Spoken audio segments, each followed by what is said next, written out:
So, reverse racism, huh? I mean, it's kind of in the name, right? If you have to qualify the word racism by putting the word reverse in front of it, it might be that you are not actually experiencing racism.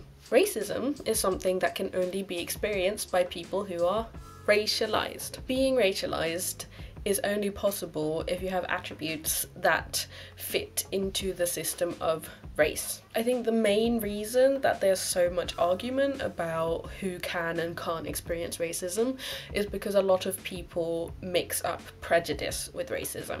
I use racism to mean instances of discrimination that are part of a larger global system. So if we're going to look at, for example, skin colour, when you go on a gradient from very light to darker, you're going to see that people get more and more discriminated against because of their skin colour. And this is something that happens worldwide. It doesn't matter where you go.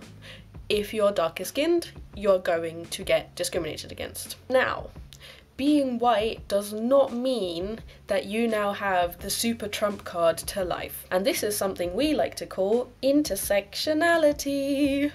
You can be white and also a part of the LGBT+ community.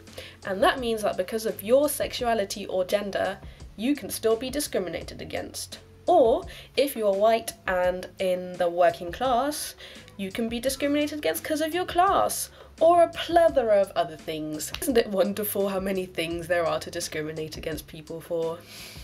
Another problem that we have with definitions is that white people coming from other European countries feel that they experience racism. You, my dear, are experiencing xenophobia.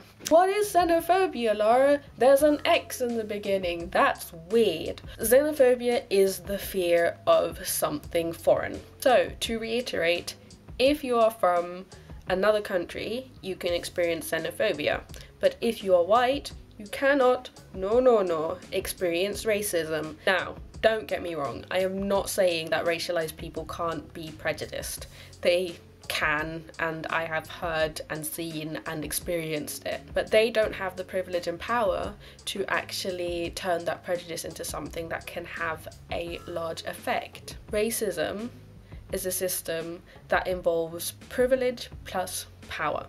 So as a white person, you have certain privileges that happen just because of your skin colour. And you also, as a group, have power to make decisions and to back up your prejudices. So, if you really want to know what racism is like, I'm very happy to trade skin colours with you for a day, because then that means that I don't have to worry about who the next person is that's going to call me some stupid word.